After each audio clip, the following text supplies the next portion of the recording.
Siguiendo con la resistencia, vamos a hacer una interpretación física para el caso de los metales. Diremos que esa resistencia está dada por la presencia de la red cristalina de cationes, con la cual chocan los electrones al circular. Si nosotros aumentamos la temperatura, ya habíamos comentado que esa red cristalina, los cationes ubicados en lugares fijos, tienen vibración o presentan mayores vibraciones, y esto haría que se incrementaran los choques con estos, de parte de los electrones con estos cationes. Esa sería una interpretación física de cómo impacta el aumento de la temperatura en el caso de los metales. En el caso de los semiconductores, al aumentar la temperatura, en realidad nosotros lo que estamos haciendo es liberando electrones ligados. Y en el caso de los superconductores, al bajar la temperatura, lo que estamos haciendo es que esos cationes positivos se mantengan más quietos y así le permiten a los electrones la circulación sin esta resistencia a su paso. Se muestra acá una fórmula que me permite calcular cómo varía la temperatura, cómo varía la resistencia en función de la temperatura. Esto se puede utilizar cuando nosotros tenemos como dato la resistencia a una determinada temperatura y que la llevamos a una temperatura mayor o inferior, y vemos que está multiplicado por un coeficiente que aparece en tabla. Entonces, con esta fórmula, si tenemos la resistencia, podemos calcular el valor que va a tener si nosotros variamos la temperatura. Y si no tenemos la resistencia, vamos a utilizar la fórmula anterior de resistividad con este mismo coeficiente alfa que se saca de tabla. Para que tengan una idea de cómo varía la resistencia según la temperatura, en un alambre de tungsteno, que es el que se utiliza para fabricar los filamentos de las lámparas incandescentes, a temperatura ambiente tiene una resistencia de 20 ohms. Pero cuando está funcionando, que alcanza temperaturas altas de 2500 grados Celsius, que es la temperatura de operación o de funcionamiento, la resistencia se incrementa a 250 ohms.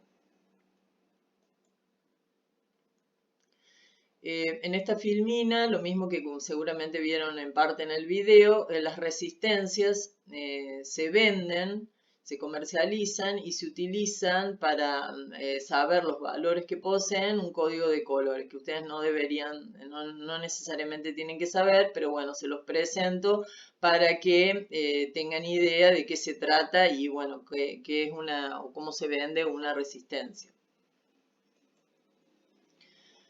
¿Para qué se usan las resistencias eléctricas? Bueno, una de las funciones, que ya lo hemos dicho varias veces, es transformar energía eléctrica en calor, para disminuir la intensidad de la corriente que circula por un tramo del circuito y también para disminuir los voltajes o dividir los voltajes en un circuito.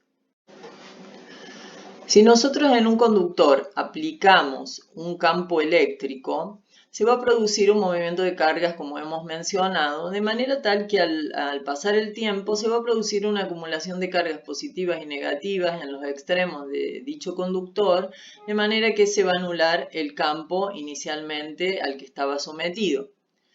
Para que continúe la circulación de corriente o de cargas a través de un circuito, desde una zona de alto potencial a una de bajo potencial, nosotros necesitamos un dispositivo que sea capaz de entregarle energía a esa carga para llevarlo de una zona de bajo potencial a una zona de alto potencial. Es decir, que le incremente o que le entregue energía a esa carga para poder seguir circulando, para que se mantenga el flujo de corriente eléctrica.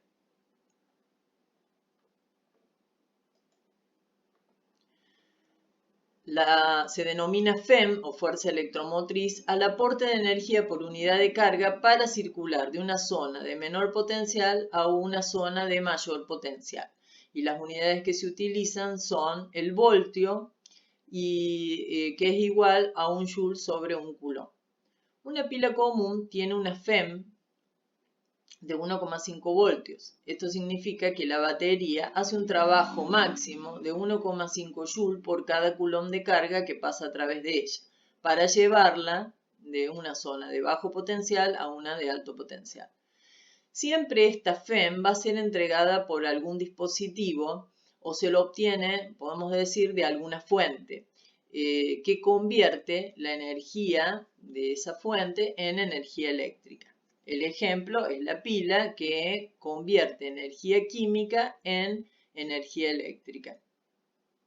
Después de esta filmina, ustedes tendrían que estar visualizando este video que les dejo acá al final de la página. Podemos enunciar la ley de Ohm como sigue. La intensidad de la corriente eléctrica que circula por un conductor eléctrico es directamente proporcional a la diferencia de potencial aplicada e inversamente proporcional a la resistencia del mismo. En fórmulas, intensidad igual a variación de potencial o tensión sobre resistencia eléctrica. Si la resistencia es constante, nosotros estaremos hablando de un conductor ómnico, es decir, que un conductor que se comporta como establece la ley de Ohm, y esos van a ser los casos que vamos a estar trabajando. Con respecto a las unidades con las que vamos a trabajar, cuando apliquemos ley de Ohm, la intensidad va a estar en amper, el voltaje en voltios y la resistencia en ohm. Acá les represento un circuito en el que el receptor es una lámpara, tenemos una pila, tenemos el sentido de la corriente, aunque acá el circuito está abierto, así que no habría circulación de corriente. Esta imagen es para que vean la representación en los circuitos de las resistencias eléctricas. También está representando que hay una diferencia de potencial y una corriente con una intensidad que circula de la zona de mayor potencial a la zona de menor potencial. Seguramente acá hay una pila o un proveedor de corriente continua. Bueno, vamos a resolver este ejercicio para aplicar la ley de Ohm. Dice, una pequeña lámpara de linterna, sería la resistencia, toma 300 mA de su batería de 1,5 voltios. ¿Cuál es la resistencia de la bombilla? Sacamos los datos, la intensidad es 300 mA, así que lo tenemos que convertir a amper. El voltaje es 1,5 voltios y la resistencia es lo que hay que averiguar. Acá les hice un pequeño esquema de este gráfico de este problema y de la ley de Ohm despejamos resistencia, es decir que resistencia pasa multiplicando, intensidad pasa dividiendo, hacemos el cociente y obtenemos que la resistencia es de 5 ohm.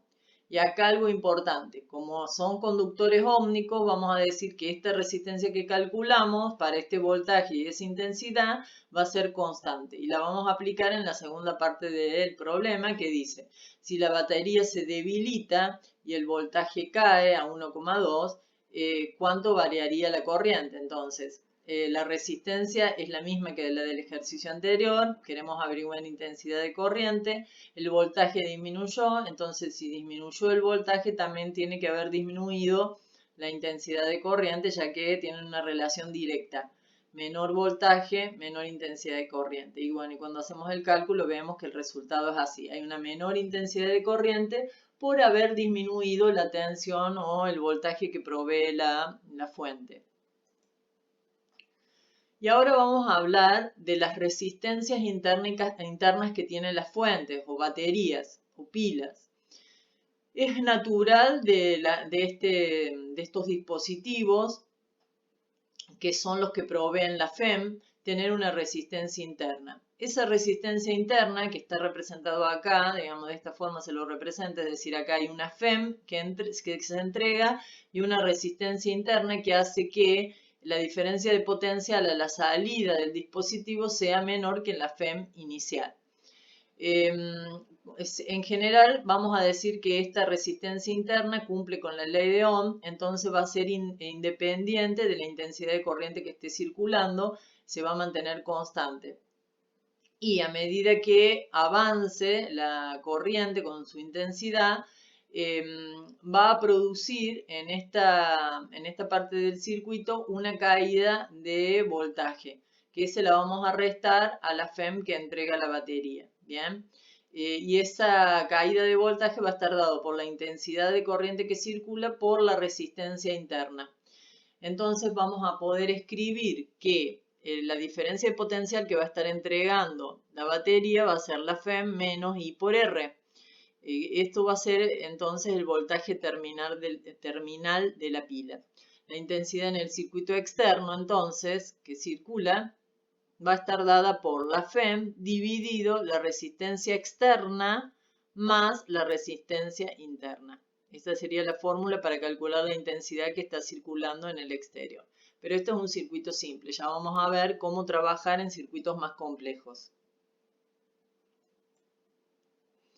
Bueno, cortocircuito. ¿A qué llamamos cortocircuito? ¿Cuándo se produce? Bueno, se produce cuando dos puntos entre los que hay un determinado voltaje, es decir, una diferencia de potencial, se conectan con un elemento conductor que prácticamente no tiene resistencia, que es lo que está graficado acá. Tenemos un circuito eléctrico cerrado en el que tenemos una fuente y lo que hacemos, bueno, hay una diferencia de potencial a la salida de la fuente y entre estos dos tramos de cables o de conductores, y lo que hemos hecho acá, digamos, si esto no estuviera, si este conductor no estuviera, la corriente circularía de esta forma.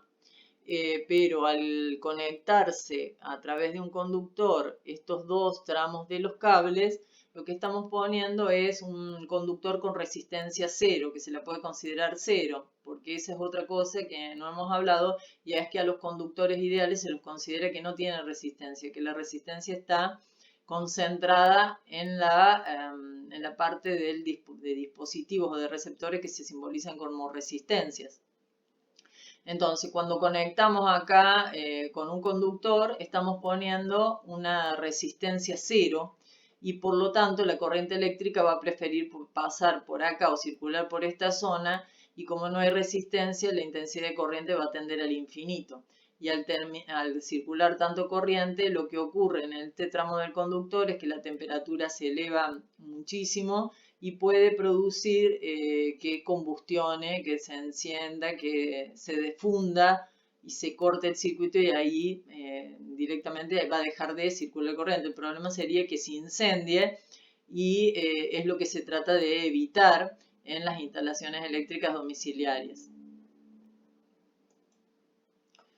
Bueno, los símbolos en los circuitos eléctricos: el símbolo de conductor, que no tiene resistencia eléctrica; el símbolo de resistencia eléctrica; el símbolo de pila; el símbolo de pila con resistencia interna, o acá también. También se lo puede llamar fuente de FEM, en realidad, fuente de FEM con resistencia interna. El voltímetro y el amperímetro, dos dispositivos que me permiten medir en un caso voltaje o diferencia de potencial o caídas de potencial, y en el otro caso intensidad de corriente eléctrica. Los voltímetros se conectan, ya vamos a ver, en paralelo, y los amperímetros en serie, lo vamos a ver más adelante. La idea sería que ustedes vean usos básicos del multímetro. Cuando hablamos de multímetro, es un aparato que puede medir intensidad, voltaje, resistencia y otras magnitudes. Bueno, acá les puse 3 videos de YouTube que están bastante bien explicados para ver cómo se utilizan estos dispositivos. Y ahora la pregunta es, ¿por qué es necesario asociar resistencias en un circuito eléctrico? Bueno, las resistencias se fabrican en determinados valores, con determinados valores, y a veces no son los que nosotros necesitamos por la función que van a llevar a cabo esas resistencias. Entonces es necesario asociarlas. ¿De qué manera se pueden asociar? De dos formas: en serie y en paralelo.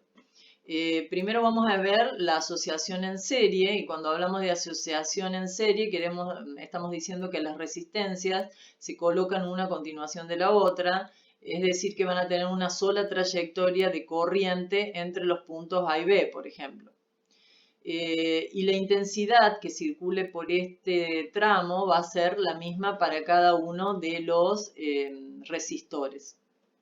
Entonces, estas resistencias que están asociadas en serie se pueden reemplazar, o podrían reemplazarse teóricamente, por una resistencia equivalente, cuyo valor de resistencia se calcula sumando las resistencias individuales. Entonces la sumamos y así vamos a obtener el valor de la resistencia equivalente, que va a ser capaz de reemplazar en efecto a las tres resistencias presentes en el circuito. La resistencia equivalente siempre va a tener un valor superior a cada uno de los resistores conectados. Y la otra forma de asociarlas es resistencias en paralelo, como se muestra en la figura. Cada resistor ofrece una trayectoria alternativa entre los puntos A y B, es decir, nosotros tenemos tres caminos por los que podríamos pasar del punto A al punto B. En este caso, cuando están asociadas en paralelo, las resistencias están sometidas a la misma diferencia de potencial, pero la intensidad de corriente va a ser diferente para cada una, porque esta corriente se va a dividir entre los tres caminos alternativos. Y la resistencia equivalente, capaz de reemplazar en efecto a estas tres, se calcula con esta fórmula.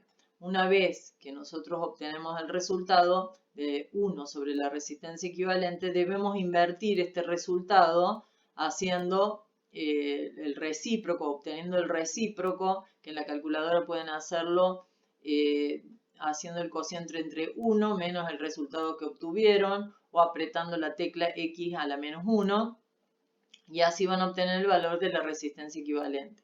Esa resistencia equivalente siempre va a ser menor que cualquiera de las resistencias conectadas en paralelo. Y acá presento un ejercicio en el que calculamos la resistencia equivalente o la resistencia capaz de reemplazar a todas las resistencias que están en el circuito, pero para el caso de un circuito mixto, es decir, en el cual tenemos tramos en el que tenemos resistencias en serie y tramos en el que las resistencias están en paralelo. Entonces, tenemos dos resistencias en serie que sabemos que estas dos se pueden reemplazar por una resistencia equivalente que va a ser la suma, y entonces nos daría 12 ohm y ahí la reemplazamos.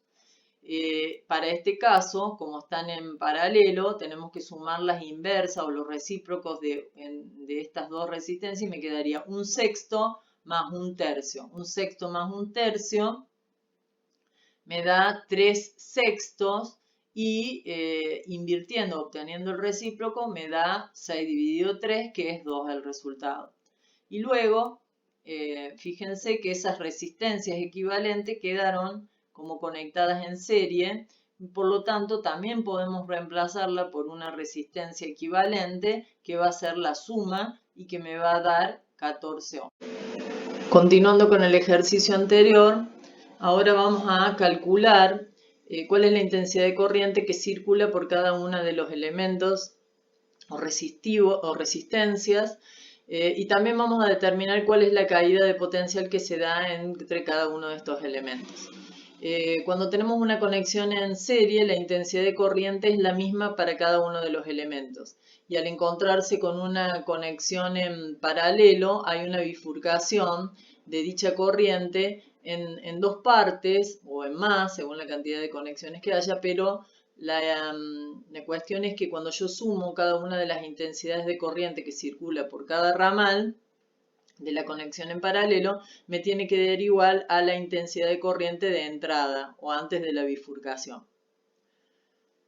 Primero entonces vamos a calcular cuál es la intensidad de corriente que circula entre A y B, la intensidad de corriente total que circula entre A y B, que va a ser la misma para estos dos elementos, pero que después se va a dividir de manera tal que la suma de esas dos pequeñas corrientes van a seguir siendo o van a tener el valor de la total.